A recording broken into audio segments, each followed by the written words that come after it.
aku Oke, ngeliatnya abis kayak itu satu kamera perkenalan satu Gondowangi atau nanti Mbak Yasa nanya lagi? Bolak-balik Mbak. Oke, kakak tinggal menghitung hari ini bulan November. Iya. Lagi nih apa ya? Halo KPMers, kembali lagi di podcast SKPM dan kali ini bersama aku.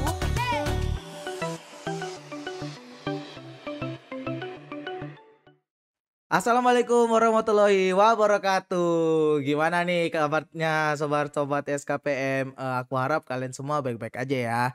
Jadi selamat datang kembali di podcast SKPM bareng aku Indra Destanel yang akan menjadi host pada podcast kali ini. Tentunya podcast SKPM terus menghadirkan pembicara-pembicara yang luar biasa dari waktu ke waktu. Hari ini kita kedatangan pembicara yang luar biasa. Mungkin kita langsung sapa aja kali ya. Halo, Halo, gimana nih kabarnya? alhamdulillah baik ya. Oke, perkenalan dulu dong mungkin ke sobat-sobat SKPM. Oke boleh. Halo semuanya, kenalin nama aku Diana Alfiani, biasa dipanggil Diana. Aku dari SKPM 57. Oke, gimana nak kabarnya setelah menjalani UTS? Alhamdulillah ya, tetap bertahan walaupun terbantai. Waduh, terbantai di semester 6 ya banget Iya turlapnya ya. banget. Iya. Oke, nak sekarang kesibukannya apa aja sih? Kesibukannya sama lah kayak Indra, tapi nggak sesibuk Indra. Ngomong ya. Nggak sesibuk Indra. Jadi ya pastinya jadi mahasiswa biasa ya, semester 6 kan kita lumayan banyak banget turlapnya. Jadi itu juga sangat kesibukan utama. Terus selain itu juga aku ada kegiatan lain di IPB yaitu di 180 Degrees Consulting. Oh, itu kegiatan apa itu? Jadi 180 Degrees Consulting itu kegiatan kayak kita tuh di UKM gitu, terus belajar tentang consulting industri. Oh, oke. Ini kan yang aku tahu ini baru-baru aja habis ikut kegiatan Suiji apa teh namanya tuh? Iya, Suiji SLP. Itu kegiatan apa itu? Jadi Suiji itu kan singkatan dari Six University Initiative Japan Indonesia. Jadi itu kegiatan kolaborasi dari Universitas Indonesia sama di Jepang. Maksudnya universitas-universitas yang ada di Indonesia sama yang di Jepang ya. Itu end goals-nya tuh sebenarnya pengen ngajarin mahasiswa Jepang tuh belajar tentang KKN gitu. Oke. Berarti itu tuh kayak program maksudnya terbuka ini siapa aja yang mau daftar aja gitu ya? Iya, jadi tadi kan ada 6 universitas yang ada di Suji ini. Salah satunya adalah IPB. Jadi kalau misalkan teman-teman semua mau daftar tuh bisa gitu. Oh, itu berarti kemarin Diana sempat ikut kan yang kegiatan ini kan? Iya, Apa betul. masih berlangsung sekarang? Sekarang untuk kegiatan yang pertama itu udah selesai. Oke, berarti mungkin gimana dong kemarin daftarnya gitu, alur-alurnya gitu yang Diana tahu gitu kemarin. Oke, jadi untuk daftar Suji sendiri sih menurut aku bukan pendaftaran yang ribet gitu ya. Karena kan infonya kita dapat ya waktu itu dari departemen. Terus karena pas banget sama liburan, jadi kayak aku mikir ya udah deh daftar aja. Terus waktu itu ada beberapa tahapan. Yang pertama tuh administrasi, yang kedua itu wawancara, baru yang terakhir kita langsung orientasi. Untuk yang pertama itu kan administrasi tuh kita biasalah basic-basic gitu, kayak kita nyertain CV, terus sertifikat-sertifikat kegiatan sama transkrip nilai. Terus untuk yang wawancara sendiri, kalau misalkan kita berhasil nih lolos dari administrasi, kita lanjut ke wawancara. Itu bakal diwawancara kurang lebih ya sama 3 pewawancara, tapi masing-masing satu ya. Jadi aku satu, mungkin yang lainnya juga sama yang lainnya gitu. Oh, iya. Tapi ada 3 kelompok gitu istilahnya dibikin gitu. Terus nanti kalau misalkan udah lolos lagi baru kita ikut orientasinya. Jadi itu yang udah terpilihnya. Berarti yang administrasi itu ya istilahnya kayak berkas-berkas lah ya gitu ya. Nah, itu yang transkrip selama kita kuliah atau semester kemarinnya aja gitu? Semester kemarinnya aja. Oh, cuma 1 semester Iya, aja berarti 1 ya? semester aja. Oke, terus kalau yang wawancara kemarin, kebetulan kemarin diwawancara sama siapa kalau boleh tahu? Sebenarnya kan yang wawancara itu dosen-dosen IPB ya. Oh, dosen-dosen IPB. Iya, terus yang wawancara aku tuh salah satu dosen kimia, keren banget kan, beliau waktu itu kuliahnya juga di Jepang. Oh. Itu Pak Zainal Abidin. Oh, ini ya dosen PPKU ya, yang ngajar betul, kimia nggak betul. sih? Iya, benar-benar. Oh, iya. Mungkin mau titip salam ke Pak Zainal. Aduh, iya Bapak, halo apa kabar? Oke, itu berarti cuma satu yang dari Jepang ini berarti ya, cuma dosen dari IPB aja yang wawancara ya. Iya betul. Oke, terus yang orientasi itu yang Itu kemana tuh? Orientasi itu ketika kita udah terpilih jadi delegasi untuk Suji ini, kita ada orientasinya tuh 2 kali. Oke. Yang Jadi pertama? untuk yang pertama tuh orientasi khusus untuk kita mahasiswa yang dari Indonesia, yang dari IPB-nya, itu kita kayak dijelasin apa itu Suji, terus ada site-nya apa aja. Site tuh kayak desanya apa aja. Hmm. Terus habis itu kita juga perkenalan melalui Zoom meeting sama mahasiswa delegasi dari Jepang. Gitu. Itu untuk Oh. yang orientasi pertama. Itu secara online ya berarti ya Iya. jatuhnya ya. Oke. Yang keduanya? Untuk yang keduanya ketika mahasiswa yang dari Jepangnya udah datang ke Indo, kita ada orientasi lagi sama pengenalan lebih dalam lagi tentang site-site-nya, terus pengenalan tentang program-program yang mau kita jalanin, terus habis itu ada chit-chat juga lah karena kan kita baru ketemu ya sama yang Iya. Jepang gitu.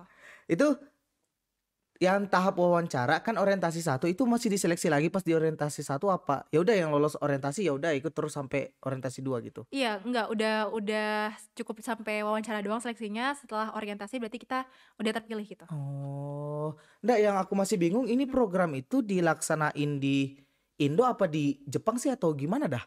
Iya, jadi untuk Suji SLP ini tuh dilaksanakan ada di 2 tempat ya, jadi di Indonesia sama di Jepang. Oh, Untuk yang oke. kemarin kan tadi makanya aku bilang untuk kegiatan yang pertama udah selesai, itu Heeh. kan waktu itu di Cisarua, Heeh. tepatnya di desa Tugu Utara, ada 3 site, Cikoneng, Cibulao, sama Rawagede. Oke. Nah, itu tuh acara yang di Indonesia, tapi nanti setelah ini selesai nih, itu bakal ada seleksi lagi untuk pergi ke Jepang Oh, gitu. masih diseleksi lagi Iya, gitu. betul. Wow. Itu gini deh, yang kamu tahu kemarin tuh yang orientasi yang tahap pertama ini berapa orang? 30.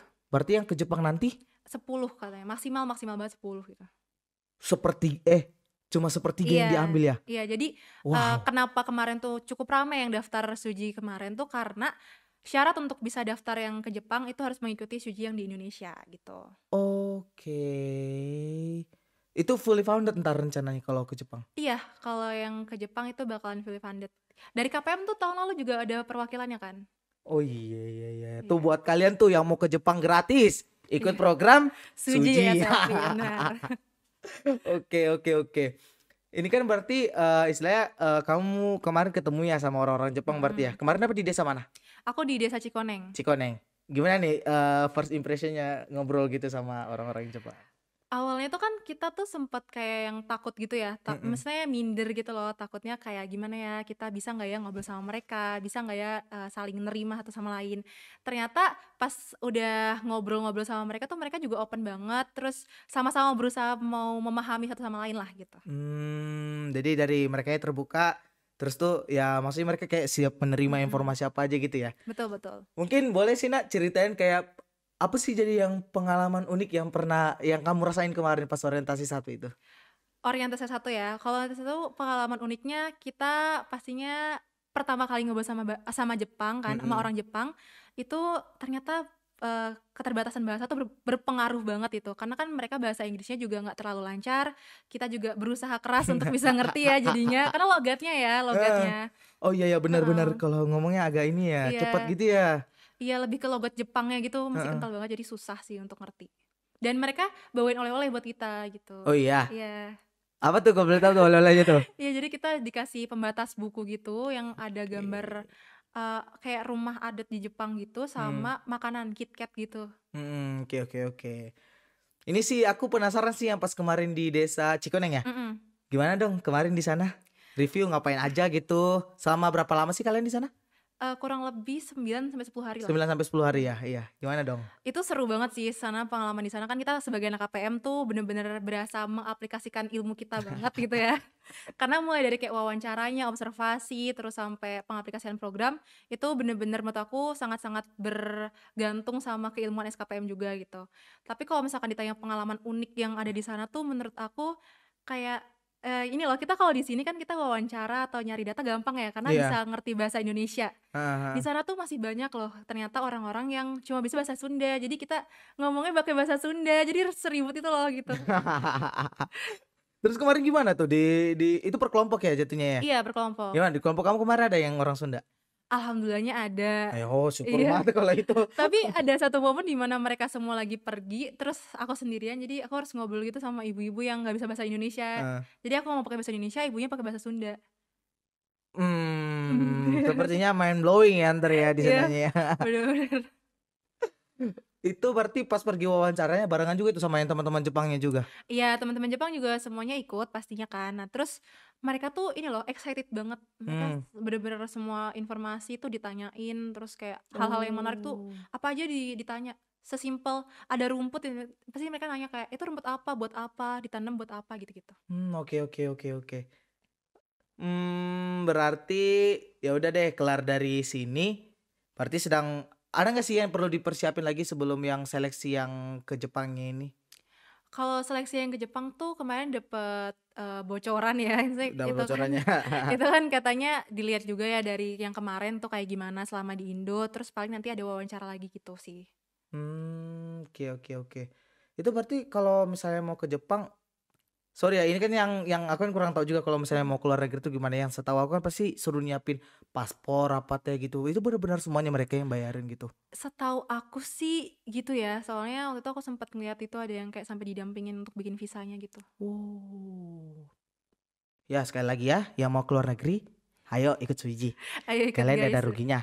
Mungkin ini sih terakhir deh harapan deh atau mungkin saran atau tips and trick buat teman-teman yang tahun depan nih mau daftar Suiji. Kalau dari dia versi Diana sendiri.